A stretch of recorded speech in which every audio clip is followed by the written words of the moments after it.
My husband had just kissed me goodbye, leaving me in our perfect, predictable life. I had no idea that an hour later, a chance trip to the bank would reveal a betrayal woven by the two people I trusted most. The scent of coffee and Mark's cologne still lingered in the air, a familiar and comforting ghost of our morning routine. He'd kissed me goodbye an hour ago, that same soft, lingering kiss he'd given me every weekday for 12 years. He'd squeezed my hand, told me he loved me, and reminded me to call the plumber about the leaky faucet in the guest bathroom. Everything was normal. Everything was perfect. Or so I thought. We had the house in the suburbs, two beautiful kids who were currently at school, and a life that looked like a page torn from a catalog. Mark was the perfect husband, the provider, the rock. I was the homemaker, the heart of the family, the one who'd given up a promising career in graphic design to raise our children. It was a trade I'd made willingly, a sacrifice born of love. Today was supposed to be a special day for me, a little glimmer of my old self coming back to life. My grandmother had passed away 6 months ago, and she'd left me a modest but significant inheritance. It wasn't life-changing money for our family, not with Mark's salary, but for me, it was everything. It was a chance to have something that was truly mine. For weeks, I'd been dreaming.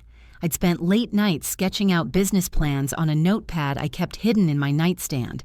A small, bespoke stationery business. It was a silly dream, maybe. But it was mine. The inheritance was the seed money I needed to finally make it real. The funds had finally cleared yesterday, and the notification on my banking app felt like a golden ticket. I told Mark my plan over dinner. He'd smiled, but it was a tight, thin smile that didn't quite reach his eyes.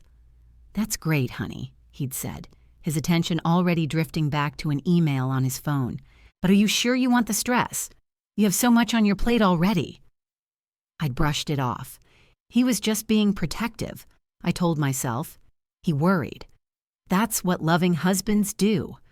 My mother, when I told her, had been even less enthusiastic. "A business, Sarah? At your age? Just enjoy the money. Let Mark invest it for you. He knows what he's doing." Her words stung, but again I chalked it up to generational differences. She was from an era where the husband handled all the finances. So this morning, with the kids at school and a rare few hours to myself, I decided to go to the bank. Not for anything major, just to speak with a personal banker about setting up a separate business account. I wanted to feel official. I put on a nice blazer, did my makeup for the first time in a week, and felt a flutter of the ambitious, confident woman I used to be. The woman who existed before carpool lines and PTA meetings. The bank was quiet with that sterile smell of recycled air and old money. I took a number and sat down, scrolling through font designs on my phone. A couple walked in and headed toward the wealth management offices, their footsteps echoing on the polished marble floor. I glanced up, a polite, disinterested smile on my face, and my heart stopped. It was Mark, and walking beside him, her hand tucked into the crook of his arm like they were the married couple, was my mother. My first thought was confusion. Mark was supposed to be in back-to-back meetings all day across town. My mom was supposed to be at her weekly bridge club. What were they doing here together? A wave of warmth washed over me, chasing away the initial shock. Maybe Mark was helping my mom with her finances. That was sweet. He was such a good son-in-law, always looking out for her. I stood up, ready to walk over and surprise them, a bright, cheerful, "Fancy seeing you here" on my lips. But then I saw their faces. They weren't smiling. Their expressions were tense, serious. They were leaning close together, whispering, their heads nearly touching. This wasn't a casual chat. This was a conspiracy. I froze, my body suddenly ice cold. I ducked behind a large potted ficus plant, my heart hammering against my ribs like a trapped bird. I felt ridiculous, like a spy in a cheap movie, but in primal instinct screamed at me to stay hidden. They stopped by a desk, speaking to a man in a crisp suit. I couldn't hear every word, just fragments carried on the hushed air of the bank. "The account needs to be structured properly," the banker was saying. My mom nodded, her face grim. "We need to protect it," she said, her voice low and urgent. "Protect what?" Then Mark spoke, and his words, clear as a bell in the quiet hall, shot through me like a bullet. "It's a substantial amount to just be sitting in her personal savings. It's irresponsible." My blood ran cold. Her personal savings? He was talking about me. He was talking about my inheritance. The banker nodded, tapping on his keyboard. "And you want to move the entire sum into a new joint investment account? Under your names?" he asked, looking between my husband and my mother. My mother glanced around nervously, her eyes sweeping the room. I shrank further behind the plant, my breath catching in my throat. I could feel the rough texture of the leaves against my cheek. She didn't see me. She turned back to the banker, a frail, concerned look on her face that I knew was pure performance. "My daughter," she began, her voice dripping with faux concern. She's not very good with money, a bit of a dreamer. We just want to make sure it's safe for her future, for the children." The lie was so audacious, so breathtakingly cruel, that I felt the air leave my lungs. But it was what my husband said next that shattered my world into a million irreparable pieces. He let out a short, dismissive laugh, a sound I'd never heard from him before. It was cold and sharp and utterly devoid of the warmth I thought I knew. He leaned in closer to the banker, as if sharing a dirty secret. "Honestly," he said, his voice a low, condescending murmur that still managed to pierce my heart, "why does she even need money anyway? I give her everything she needs." The words hung in the air, thick and poisonous. I give her everything she needs. It wasn't just the lie, it was the tone, the casual ownership, the complete and utter dismissal of me as a person with my own thoughts, my own dreams, my own worth. In that single sentence, I wasn't his wife or his partner. I was a household expense, a well-kept pet. The ficus leaves tickled my cheek, a surreal sensation in a world that had just tilted off its axis. My legs trembled, and a wave of nausea washed over me. I had to get out.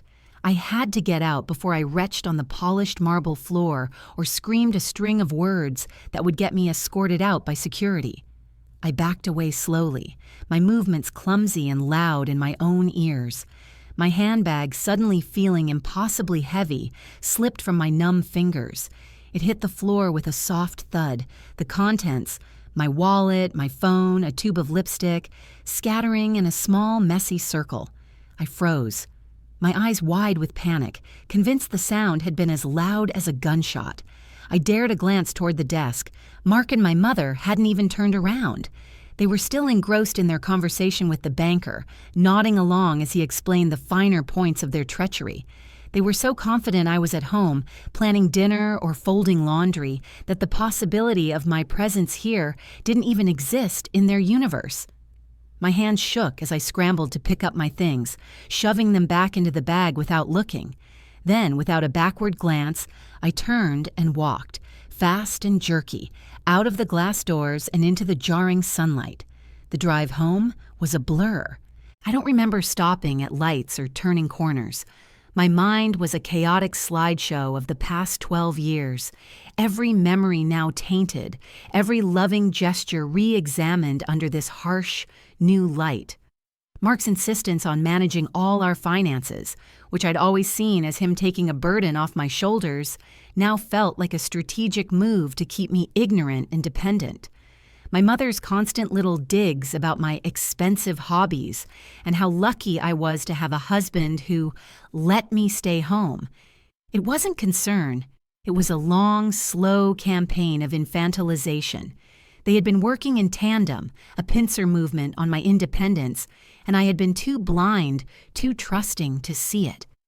When I walked into my house, the silence was deafening. This home, my sanctuary, the place I had poured my heart and soul into creating, suddenly felt alien. It felt like his house. The photos on the mantelpiece of our smiling family seemed to mock me. There we were, on vacation in Hawaii, Mark's arm around me. He looked so happy. Had he been thinking then about how much he was spending on me?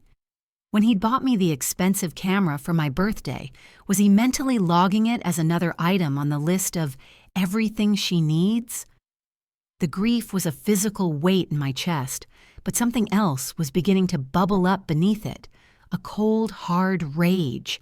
It started in my stomach and spread through my veins, sharpening my senses and clearing the fog from my brain. I was not going to cry, not yet. Crying was for later, now was for answers. I walked straight past the kitchen, past the laundry room with its mountain of tiny socks, and went to the one room in the house that was exclusively Mark's, his home office. The door was slightly ajar. I pushed it open. It was immaculate, as always. His mahogany desk was clear, except for his laptop and a neat stack of papers. For 12 years, I had respected his privacy, never going through his things. That respect was now a casualty of war. I went straight for the laptop. It was password protected, but I knew the password, our wedding anniversary and our kids' initials. The irony was so bitter, it tasted like acid in my mouth. My fingers flew across the keyboard, a strange sense of detachment washing over me. I was watching a movie of someone else's life falling apart.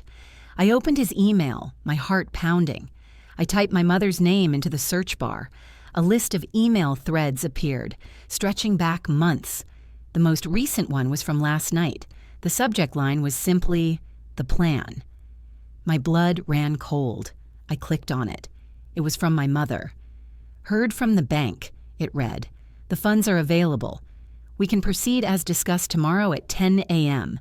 You'll need to bring the documents we prepared." Mark had replied with a simple, "Confirmed." Documents. What documents? They couldn't move my inheritance without my signature. Could they? Panic seized me again. Forgery. It seemed too brazen. There had to be something else. My eyes scanned the pristine office, searching for anything out of place. And then I saw it. The bottom right drawer of his desk. It had a small silver lock, a lock I'd never noticed before. My hands trembled as I grabbed a heavy-duty letter opener from his pen holder. I wedged the tip into the gap and pried. The cheap lock gave way with a pathetic splintering sound. Inside was a single slim file folder. It wasn't labeled with a client's name or a project code. It was labeled with my maiden name, Sarah Caldwell. My breath hitched. With a shaking hand, I lifted the folder out and opened it on the desk. The first page was a printout of my inheritance account statement. The second was a document from a wealth management firm outlining a proposed investment portfolio, with Mark and my mother listed as joint account holders. But it was the document tucked underneath those that made my vision swim. It was a durable power of attorney. It gave Mark complete and total control over all my financial assets, effective immediately in the event I was deemed incapacitated. And there, at the bottom, in a perfect imitation of my own flowing script, was my signature, dated 3 days ago. I had never seen this document before in my life. Attached to it, with a paperclip, was a small folded piece of paper. It was a doctor's note, written on official letterhead from a physician I'd never heard of, stating that I was suffering from severe emotional distress and cognitive decline following my grandmother's death, making me unfit to manage my own affairs. The doctor's note was a masterpiece of cold, clinical cruelty. Every word was a calculated strike, designed to paint me as fragile, unstable, and incompetent. Severe emotional distress, cognitive decline, unfit to manage her own affairs. It was a narrative crafted to steal not just my money, but my very identity. The forged signature on the power of attorney was sloppy if you looked closely. The loop on my S was a little too tight, the cross on the H a fraction too high. But to a bank teller in a hurry, it would be more than enough. My husband, the successful, respectable businessman, and my mother, the concerned matriarch, presenting a united front of loving concern for the poor, grieving little woman at home. It was the perfect crime. A sound from downstairs, the beep of the garage door opener, shattered the silence. Mark was home, early. Panic, sharp and electrifying, shot through me. I slammed the laptop shut, shoved the folder back into the broken drawer, and tried to jam it closed. It wouldn't catch. The splintered wood was a glaring beacon of my trespass. I didn't have time. I could hear his footsteps in the kitchen, the familiar clink of his keys hitting the granite countertop. "Sarah? Honey, you home?" he called out, his voice the same warm, loving tone he always used.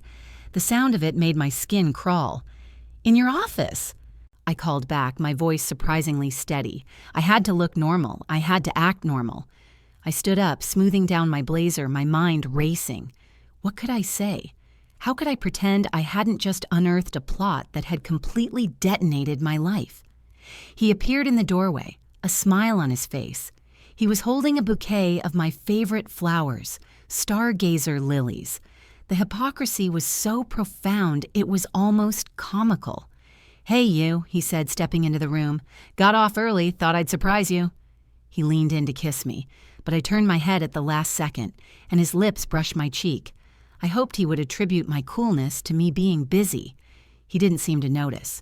His eyes scanned the room, and for a terrifying second, they lingered on the desk drawer. I held my breath, but then his gaze shifted to me. "Everything okay? You seem a little distracted." "Just work," I lied, gesturing vaguely toward his laptop.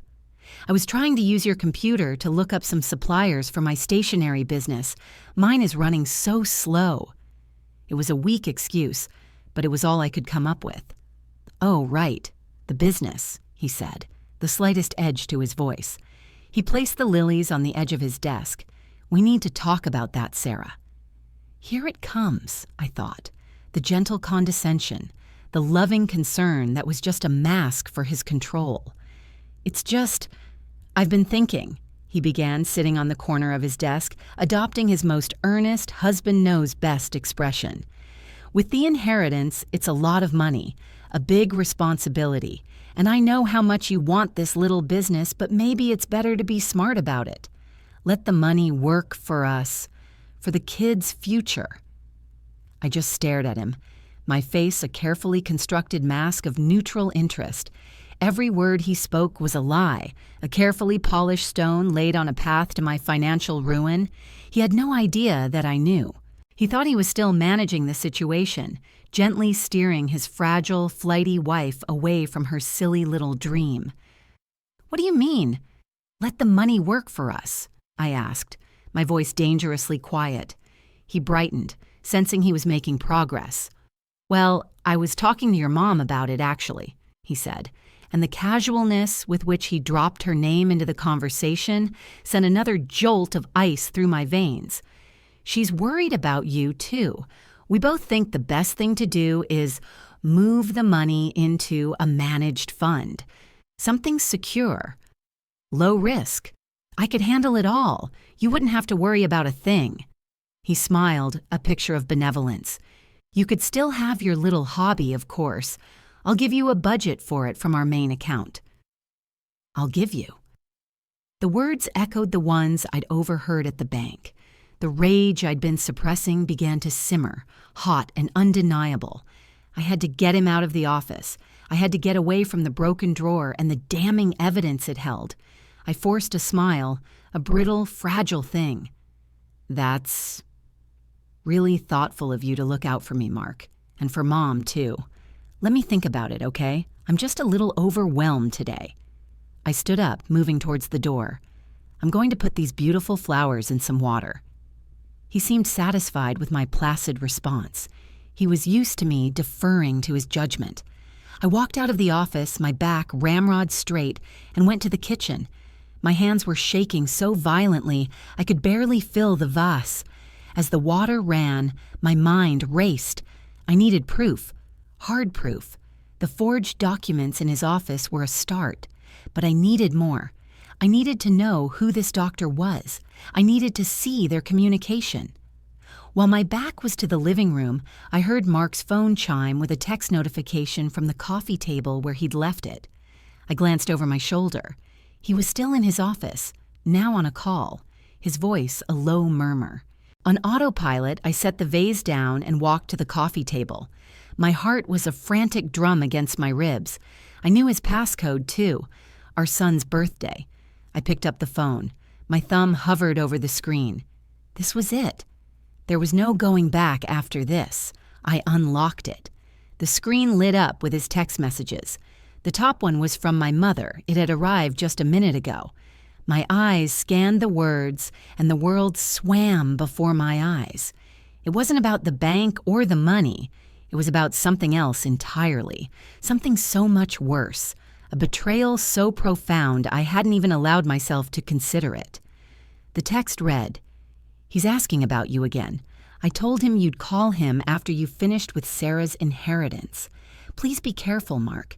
If she finds out about you and my sister, it will ruin everything." My mother didn't have a sister. She was an only child. The words on the screen swam, refusing to make sense. My sister. It was impossible. A typo? A bizarre code name? But the name that followed clarified everything, a name that struck me with the force of a physical blow. The message continued. Aunt Carol is getting impatient. Aunt Carol, my aunt, my father's younger sister, the woman who had held me as a baby, who had sent me birthday cards every single year without fail, who had cried with me on the phone for an hour after my grandmother died. My beloved aunt. My blood turned to ice water in my veins. The betrayal wasn't just a conspiracy between my husband and my mother. It was a family affair, a web of deceit so vast and tangled I couldn't see the edges. Mark and my aunt? The thought was so repulsive, so fundamentally wrong, that my mind buckled. I reread the text, my fingers clutching the phone so tightly I was surprised the screen didn't crack. He's asking about you again. Who was he? And why was my aunt impatient? What did any of this have to do with my inheritance? It was like I had stumbled into the middle of a play where I was the only one who didn't know the script. The casual mention of finishing with Sarah's inheritance confirmed it was all connected. My money wasn't just for a safe investment fund. It was for something else, something they needed, something my aunt was impatient for.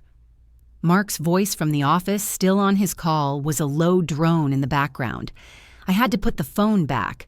I wiped the screen frantically with the edge of my sleeve, placed it back on the coffee table exactly as it had been, and retreated to the kitchen, my movements stiff and robotic. I stared out the window at the perfectly manicured lawn, but I saw nothing. The puzzle pieces were clicking into place, forming a picture more monstrous than I could have ever imagined. My mother, my husband, my aunt, all of them, working together. For how long?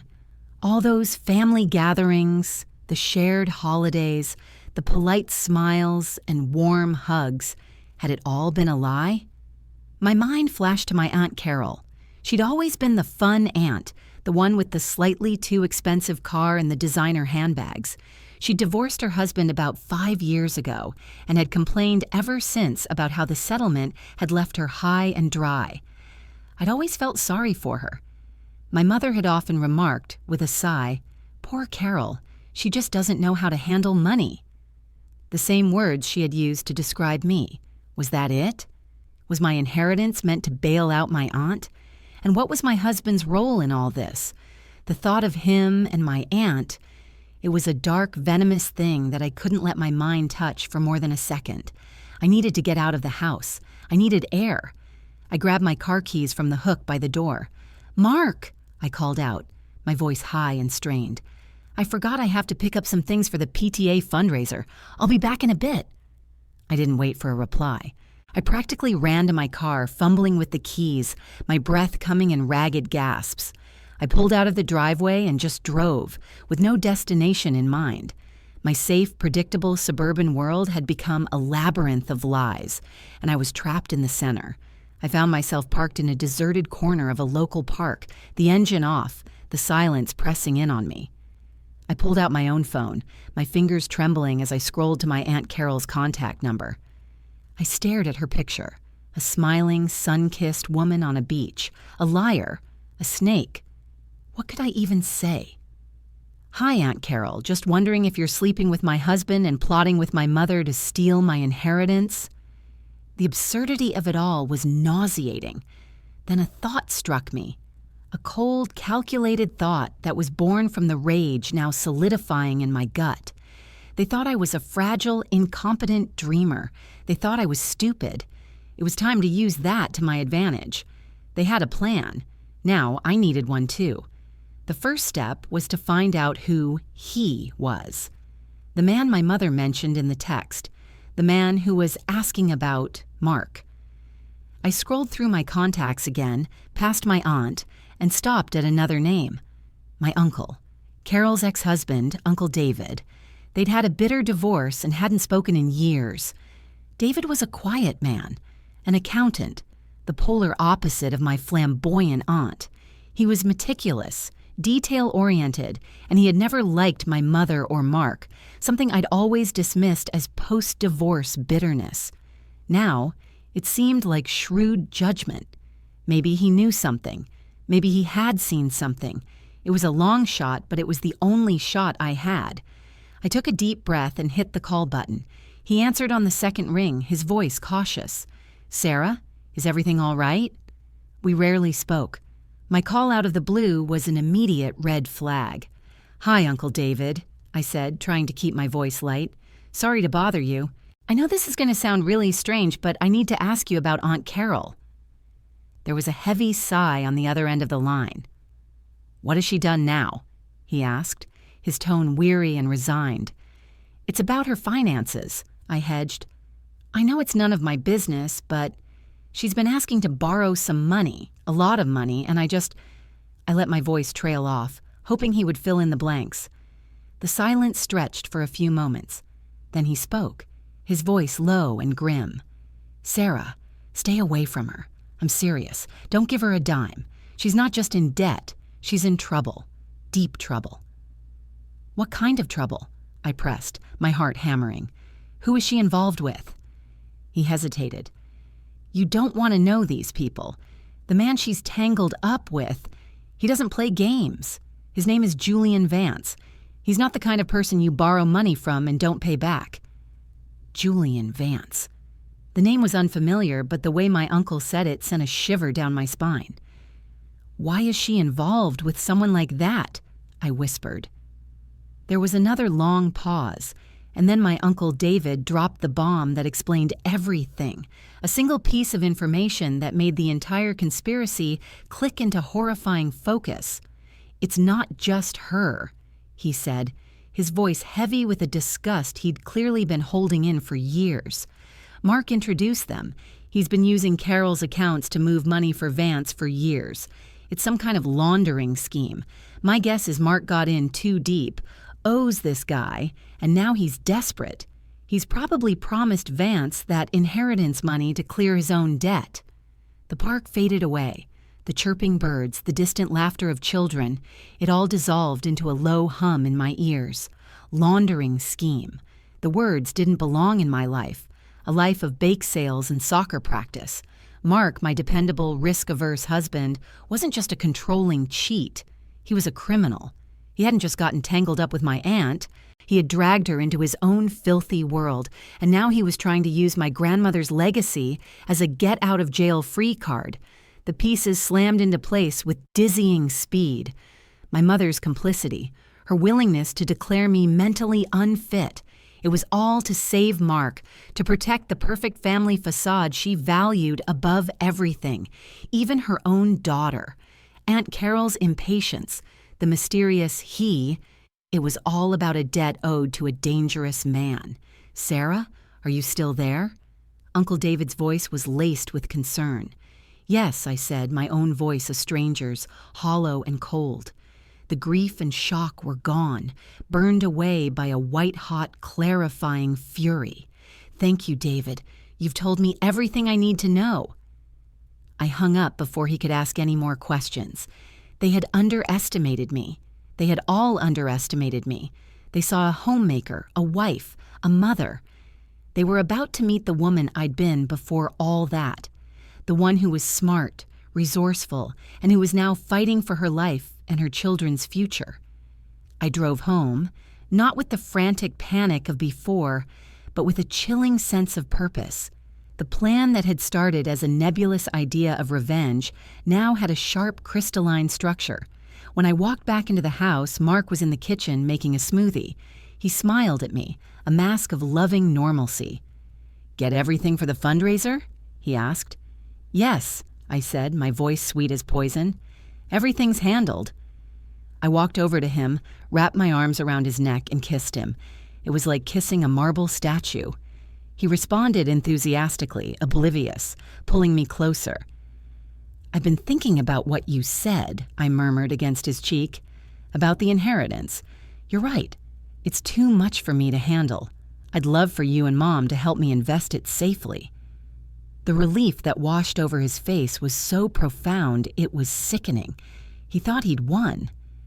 "That's my girl," he said, stroking my hair. "I knew you'd see sense.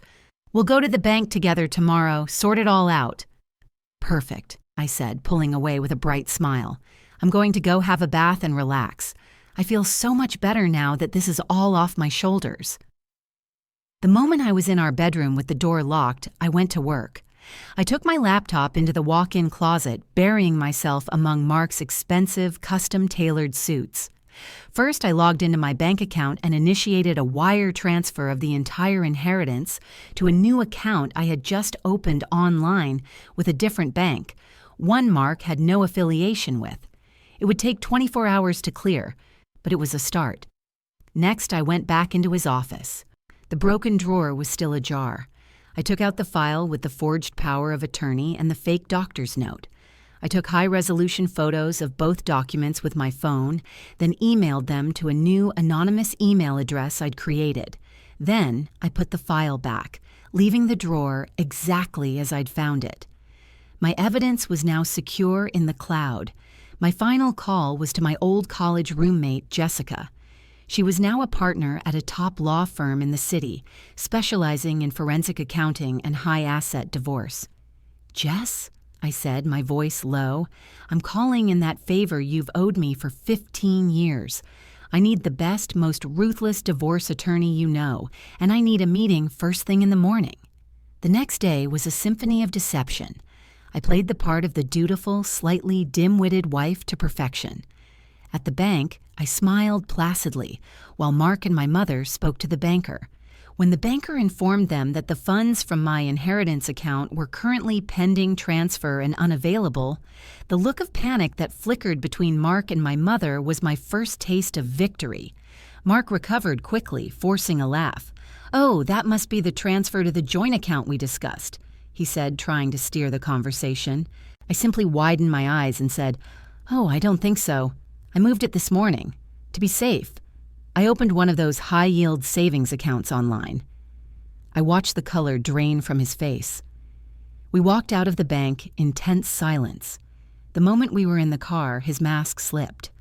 "What the hell was that, Sarah? We had a plan." "We did," I said calmly, looking straight ahead. "But my plan is better." It was then that his phone rang. He glanced at the screen, and a new level of fear entered his eyes. The caller ID read, "Julian Vance." He didn't answer. When we got home, 2 men were waiting on our doorstep. They were impeccably dressed in dark suits, but their stillness was menacing. Beside them stood a woman in a sharp blazer, my new lawyer, arranged by Jessica. She stepped forward as we got out of the car. "Mark Peterson?" she asked, her voice cutting through the quiet suburban air. "You've been served." She handed him a thick envelope. One of the suited men, a process server, handed an identical envelope to my mother, who had just pulled into the driveway behind us, clearly summoned for backup. Confusion warred with fear on Mark's face as he tore it open. It was a petition for divorce citing fraud and a temporary restraining order, granting me sole occupancy of the house. Attached was a detailed list of assets to be frozen. Pending investigation. Every joint account, every investment, every stock option. And tucked inside was a crisp, clear photo of the forged power of attorney. Mark stared at it, then at me. The dawning horror in his eyes was everything I had hoped for. "Sarah, what is this?" he stammered. My mother was sputtering beside him, her face ashen. "This is a mistake. My daughter is unwell." "I've never been more well in my life, Mother," I said, my voice ringing with a clarity and strength I hadn't felt in years. I turned to my husband. "Your game is over, Mark. The police have been notified about the forgery and your little money laundering scheme with Aunt Carol and Mr. Vance. I imagine he'll be very interested to know that the money you promised him no longer exists." Uncle David was quite helpful. The mention of David's name was the final blow. I saw the last of his composure crumble. The life he had so carefully constructed was imploding. He was trapped between a ruthless criminal, a federal investigation, and a wife who was no longer his puppet. My mother started to weep, a pathetic, theatrical sound. I just looked at her, my heart a cold, hard stone. "And you," I said, "you were willing to let my husband steal from me and commit me to do it. You are no longer my mother." In the weeks that followed, their world came crashing down. Faced with evidence from my uncle and the threat of a long prison sentence, Mark turned on everyone.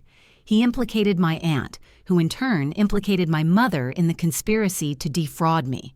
The fallout was spectacular and ugly. Mark lost his job, his reputation, and his freedom. My mother became a pariah, the woman who tried to have her own daughter declared insane for money. My inheritance, the seed of this entire nightmare, was safe. I used it not just to start my business, but to build a new life for myself and my children, far away from the wreckage of the family that had tried to destroy me. Sometimes, late at night, I would think of that moment in the bank, of the casual, cruel question my husband had asked. Why does she even need money? Now I knew the answer. I needed it to buy my freedom. I needed it to become myself again, and it was the best money I had ever spent.